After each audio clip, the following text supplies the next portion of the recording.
Hello and welcome to my channel again. I'm Chinmay Jain and today we are going to learn about chapter number 3 that is reconstitution of partnership.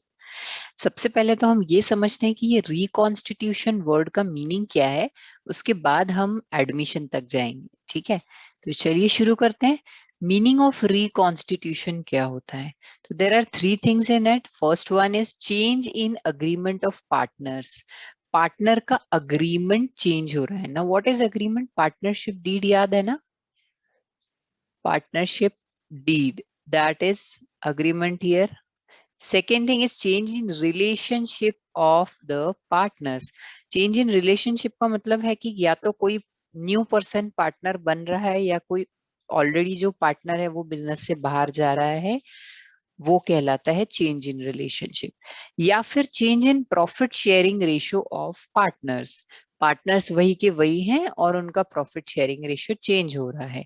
इसको एक बार detail में समझेंगे हम। Reconstitution के क्या क्या reason होते हैं? First reason in change in terms of partnership deed. अगर पार्टनरशिप डीड में कुछ चेंजेस हुए हैं रिगार्डिंग राइट्स एंड ड्यूटीज, या फिर प्रॉफिट शेयरिंग रेशियो, या फिर जो रेम्यूनरेशन मिलता है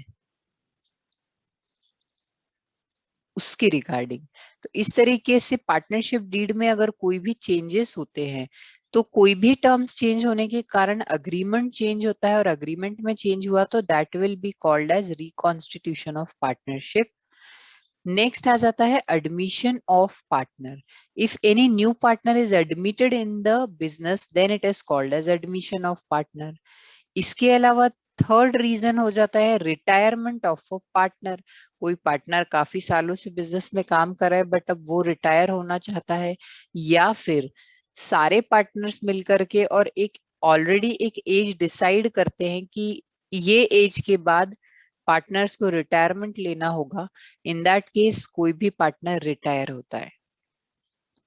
लास्ट है डेथ ऑफ अ पार्टनर। अगर किसी पार्टनर की डेथ हो जाती है तो भी वो पार्टनर अब बिजनेस से बाहर हो चुका, तो न्यू अग्रीमेंट बनेगा और उसमें जो रिमेनिंग पार्टनर्स हैं उनका नाम लिखा जाएगा। तो इन सभी केसेस में क्योंकि अग्रीमेंट नया बनाना पड़ता है इसलिए उसे कहा जाता है रिकॉन्स्टिट्यूशन। कॉन्स्टिट्यूशन का मतलब आप समझते होंगे, हमारे हिंदुस्तान का संविधान है उसको भी कॉन्स्टिट्यूशन कहा जाता है, जहां पर कि हमारे राइट्स एंड ड्यूटीज गिवन है कि एज अ इंडियन सिटीजन हमारे क्या राइट्स एंड ड्यूटीज है। इसी तरीके से कॉन्स्टिट्यूशन का मतलब यहाँ पर पार्टनरशिप डीड होगा, और इनमें से किसी भी केस में इस पार्टनरशिप डीड में चेंजेस किए जाते हैं, इसलिए उसे कहा गया है रिकॉन्स्टिट्यूशन ऑफ पार्टनरशिप। चलिए अब आगे बढ़े। तो यहाँ पर देखिए change in terms of partnership deed होती है तो उसमें अकाउंटिंग में बहुत ज्यादा चेंजेस नहीं होते, तो इसलिए ये हम लोगों को सिलेबस में नहीं है। लेकिन बाकी तीन केसेस में पार्टनर्स ही चेंज हो गए तो प्रॉफिट शेयरिंग रेशियो ही चेंज हो जाएगा, और पार्टनर्स के आने या जाने से उन लोगों के अकाउंट सेटल करने पड़ते हैं, तो इसलिए हम लोगों को ये तीनों चीजें जो है एडमिशन, रिटायरमेंट और डेथ, ये हमारे सिलेबस में दिया हुआ है। तो अब देखेंगे हम एडमिशन की बात करेंगे। ये तीन चैप्टर्स में डिवाइडेड है ये पार्ट्स जो है। तो अभी हम लोग जो चैप्टर पढ़ रहे हैं that will B admission of partner. अभी किसी भी पार्टनर का जब एडमिशन होता है तो उसका क्या मतलब होता है? उसका मतलब होता है कि a partner is admitted with the consent of all other partners. मतलब बाकी सब पार्टनर्स के राजी सहमति में किसी पार्टनर का एडमिशन हुआ है। अभी एडमिशन होने के लिए क्या रीजन होते, क्या कारण है कि हम कोई नया पार्टनर जो है उसको बिजनेस में शामिल करते हैं?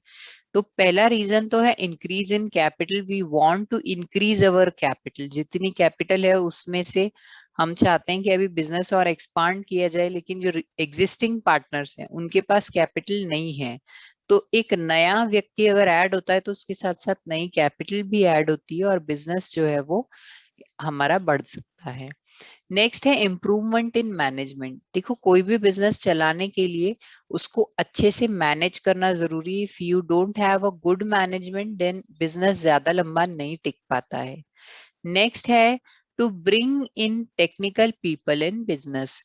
देखो अभी कैसा है, जैसे मान लो कि कोई पार्टनरशिप ऑलरेडी रन कर रही थी, अभी कोविड पैंडेमिक में सब कुछ ऑनलाइन करना पड़ा, लेकिन ये ऑनलाइन करने की टेक्नोलॉजी में हमें क्या चाहिए, क्या क्या स्किल्स चाहिए, मतलब उस चीज सब चीज का नॉलेज की जरूरत होती है ना। तो ऐसा भी कर सकते कि कोई टेक्निकल पर्सन को पार्टनरशिप में लाया जाए। उससे क्या होगा कि हमारे स्किल्स है, नॉलेज है, ये सब चीजों की जो हमको जरूरत है, जिससे कि हमारे सेल्स बढ़े, हमारा प्रॉफिट इंक्रीज हो, तो वो सब चीजें हैं। For association with famous personality. अभी ये फेमस पर्सनालिटी कौन है, इनको जानते हैं ना आप लोग? तो ये हमारे साइरस सर हैं। और ऐसा हो सकता है कि मुझे बिजनेस करना है और मैंने साइरस सर से कहा कि आप मेरे साथ पार्टनरशिप कर लें, मेरा बिजनेस बहुत फ्लरिश होगा। और साइरस सर जो हैं उनको मेरा आइडिया बहुत पसंद आया है और वो मेरे साथ एसोसिएट करने के लिए तैयार हैं। मैंने कहा आपको करना कुछ नहीं है, आप सिर्फ थोड़ा सा कैपिटल इन्वेस्ट करो और जनता को ये बात कह दो कि आप हमारे पार्टनर हैं। तो उससे क्या होता है कि आप हमारे पार्टनर हैं इतना कह देने से वो साइरस सर जो हैं उनकी इमेज जो है वो मुझे हेल्प करेगी मेरे बिजनेस को ग्रो करने के लिए, रन करने के लिए। तो इस तरीके से ये सारे रीजन होते हैं पार्टनरशिप के। Then steps of reconstitution. Reconstitution जो होता है उसमें क्या क्या स्टेप्स होती हैं। तो सबसे पहली स्टेप होती है कि हमें अभी हम अकाउंटिंग पॉइंट ऑफ व्यू से यहाँ पर बात करने वाले हैं। तो देखिए अकाउंटिंग पॉइंट ऑफ व्यू से हमें क्या क्या करना होगा जब भी रिकॉन्स्टिट्यूशन होगा। रिकॉन्स्टिट्यूशन में का मतलब है यहाँ पर, फिलहाल हम एडमिशन की बात कर रहे हैं। स्टेप्स में थोड़ा थोड़ा चेंज आएगा रिटायरमेंट और डेथ के केस में, तो हम उसके स्टेप्स तब पढ़ेंगे। फिलहाल हम सिर्फ एडमिशन की बात कर रहे हैं। सबसे पहला आ जाएगा, हमें new profit sharing ratio calculate करना पड़ेगा। ऑब्वियसली एक केक है, अभी तक उसको दो ही लोग खा रहे थे, ए और बी। कोई नया पर्सन आया है सी, तो अब उसको इस केक में शेयर देना पड़ेगा ना। तो इसलिए ये जो नया पर्सन है इसका भी यहाँ शेयर होगा। तो पहले अगर ये 1:1 था तो अब इसमें सी का शेयर भी ऐड करना होगा। तो we have to calculate new profit sharing ratio. Then we have to calculate sacrifice ratio. भाई केक तो उतना का उतना ही है, अगर कोई नया पार्टनर आ रहा है तो ए और बी को अपने अपने प्रॉफिट शेयर में से कुछ हिस्सा देना होगा। तो ए और बी ये दोनों क्या करते हैं, ओल्ड पार्टनर सैक्रिफाइस करते हैं। That is called as sacrificing ratio. Then treatment of goodwill. Goodwill क्या होता है और उसका ट्रीटमेंट कैसा होता है वो भी हम देखने वाले हैं, उसके लिए एक अलग से वीडियो बनाया जाएगा। Then treatment of accumulated profits और लॉसेस। प्रॉफिट या लॉस जो होते हैं, एक्यूमुलेटेड का मतलब होता है कंबाइन, इकट्ठे हुए हुए। तो ये जो प्रीवियस ईयर के प्रॉफिट्स होते हैं जो कि हम जनरल रिजर्व या फिर पीएनएल के फॉर्म में लिखे होते हैं, पीएनएल अकाउंट के नाम से ही बैलेंस शीट में पुराना पुराना प्रॉफिट जो है ना, वो हम पीएनएल में, देखो सारा प्रॉफिट जो है वो पार्टनर्स में ऐड नहीं किया जाता है। जो भी प्रॉफिट होता है वो चाहे पार्टनर्स कैपिटल अकाउंट में डालते हैं हम लोग, लेकिन उसको बिजनेस से बाहर नहीं जाने देते। उससे सिर्फ बिजनेस की कैपिटल इंक्रीज होती है और दैट इज री इन्वेस्टेड इन द बिजनेस। तो ये पुराने प्रॉफिट अगर कुछ पार्टनर्स में डिस्ट्रीब्यूट नहीं किए गए हैं तो उसको कहते हैं हम एक्यूमुलेटेड प्रॉफिट। फिर इसके अलावा और आ जाता है हमारा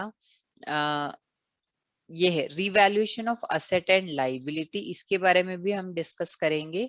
और एडजस्टमेंट्स ऑफ कैपिटल, कैपिटल से रिलेटेड कोई एडजस्टमेंट है, जैसे कि जो ओल्ड पार्टनर्स है उनमें से भी किसी को कैपिटल लानी पड़े, किसी को ले जानी पड़े, घर वापस ले जानी पड़े, तो उसको कहेंगे हम एडजस्टमेंट ऑफ कैपिटल।